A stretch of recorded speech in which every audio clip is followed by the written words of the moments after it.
ఆత్మబంధువులందరినీ నమస్కరిస్తూ 43వ రోజు సీతాయనం నిన్నటికి కంటిన్యూషన్ చూద్దామండి.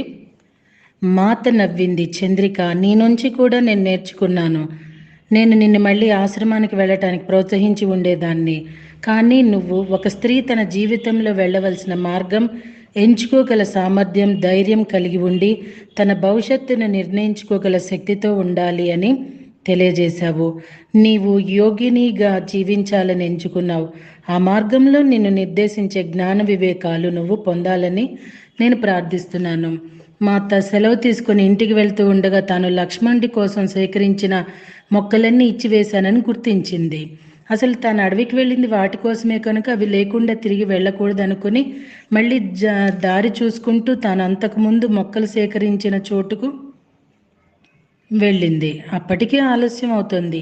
మళ్ళీ మొక్కలతో బొట్టు నింపి అడవిలో వడివడిగా నడిచి నది దాటి చీకటి పడకముందే వారి కుటీరం చేరింది. దాదాపు రోజంతా బయటే ఉండటాన్ని లక్ష్మణుడు రాముడు పట్టించుకునే ఉంటారు అనుకుంది. తను కుటీరం చేరేసరికి లక్ష్మణుడు ఒక్కడే అసహనంగా అటు ఇటు తిరుగుతూ కనిపించాడు. ఆమె వేగంగా కుటీరం వైపు రావటం చూసి, అమ్మయ్య వచ్చావా అన్నాడు లక్ష్మణుడు. తర్వాత ఆమె ఒక్కటే వచ్చిందని గమనించి రాముడేడి అని అడిగాడు. ఆయన ఇక్కడ లేరా? నేను ఆయన మీతో ఉన్నాడనుకున్నాను. మీరు వెళ్ళిన తర్వాత నేను విశ్రాంతి తీసుకునే ప్రయత్నం చేశాను, కానీ అది ఫలించలేదు. మీరు వెళ్ళి చాలాసేపు అయింది. నేను ఎంతో కంగారు పడ్డాను. మేము కలిసి వెళ్ళలేదు. నేను నీ కొరకు ఔషధ మొక్కలు తేవటానికి వెళ్ళాను, చెప్పింది సీత పరధ్యానంగా. ఆమె మనసు ఇప్పటికి చంద్రికతోనే నిండి ఉంది. నీకు నిద్ర పట్టడానికి కావలసిన మొక్కలు నేను తెచ్చాను. వంటశాలలోకి వెళ్ళిపోయి రాజేసి కాషాయం తయారు చేద్దామని నీకు సారీ అండి వంటశాలలోకి వెళ్ళి పొయ్యి రాజేసి కషాయం తయారు చేద్దామని నీరు కాయటం మొదలుపెట్టింది. ఎంతోసేపు కాకుండానే శ్రీరాముడు వచ్చాడు. కానీ ఆయన మౌనంగా విషయాలను పట్టించుకున్నట్లు కనిపించాడు. సాయంత్రం భోజనం సమయంలో కూడా లక్ష్మణుడు అడిగిన వాటికి మాత శ్రీరాముడు క్లుప్తంగానే బదులిచ్చారు. చివరికి లక్ష్మణుడు ఆగలేదు. ఇప్పుడు మీ ఇద్దరిలో ఎవరూ మాట్లాడడం లేదేమిటి? ఈవేళ మీ ఇద్దరికి ఏమైంది? దానిని దయచేసి నాతో చెప్పండి. శ్రీరాముడు ముందుగా బదిలిస్తూ, లక్ష్మణ, నన్ను మన్నించు. ఈరోజు జరిగిన ఒక సంఘటన నన్ను చిరాకు పరిచింది.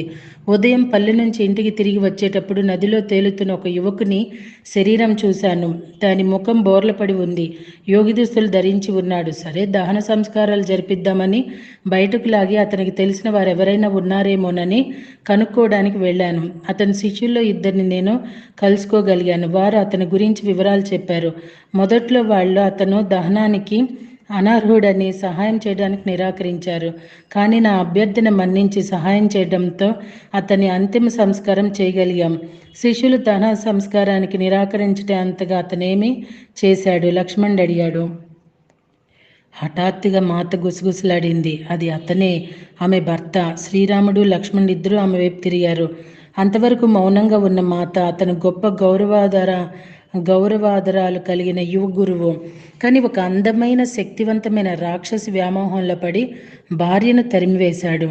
ఆమెను వ్యధ అవమానాలకు గురి చేశాడు. అన్నిటినీ వదిలి ఆ రాక్షసుతో పారిపోయాడు. కొంతకాలానికి ఆ రాక్షసు అతన్ని వదిలివేసింది. ఇప్పుడు పాపం అతని భార్యకు ఎక్కడికి వెళ్లాలో తెలియదు. ఈ కథ నీకెలా తెలుసు? రాముడు ఆశ్చర్యంగా అడిగాడు. ఎలాగంటే ఈరోజు నేను అతని భార్యతోనే ఉన్నాను అంటూ మాత ఆ రోజు జరిగిన సంఘటనలు పొందిన అనుభవాలను వివరించింది. తన భర్త మరణం గురించి తెలిస్తే చంద్రిక విచారిస్తుంది. నేను రేపు వెళ్ళి ఆమెకి వార్త చెప్తాను. శ్రీరాముడు ఆలోచనలో పడ్డాడు. నేను కూడా నీతో వస్తాను. ఆశ్రమాలలో కల్లోలాలు సృష్టిస్తున్న ఈ స్త్రీ సాధారణ స్త్రీ అయి ఉండకపోవచ్చు అని నేను భయపడుతున్నాను. ఆమెకు చాలా మాయ విద్యలు వచ్చి ఉంటాయి. ఆమె ఏ ఉద్దేశంతో ఇవన్నీ చేస్తోందో మనం కనుక్కోవాలి. నేను ఆమె కోసం వెతుకుతాను అన్నాడు లక్ష్మణుడు. కానీ మాత చంద్రిక వద్దకు వెళ్ళలేకపోయింది. మర్నాటి ఉదయమే ఒక గ్రామస్తుడు వచ్చి రాత్రి ఒక పక్క గ్రామంలో ఘోర కలి జరిగిందని, గ్రామస్తులు ఎవరూ మిగలలేదని చెప్పాడు. తమ గ్రామస్తులు దగ్గరలో ఒక సురక్షిత ప్రదేశానికి, ఒక ఆశ్రమ సమీపానికి తరలిపోవటానికి సన్నాహాలు చేస్తున్నారని చెప్పాడు. అంత దారుణానికి ఒడిగట్టిన వారెవరో తెలుసుకోవటం కోసం శ్రీరాముడు లక్ష్మణుడు సిద్ధమై వెళుతూ మాతను ఆ కుటీరంలోనే ఉండమని చెప్పారు. ఓకే మాస్టర్స్, మళ్ళీ రేపటి రోజున కంటిన్యూషన్ చూద్దామండి. Thank you very much.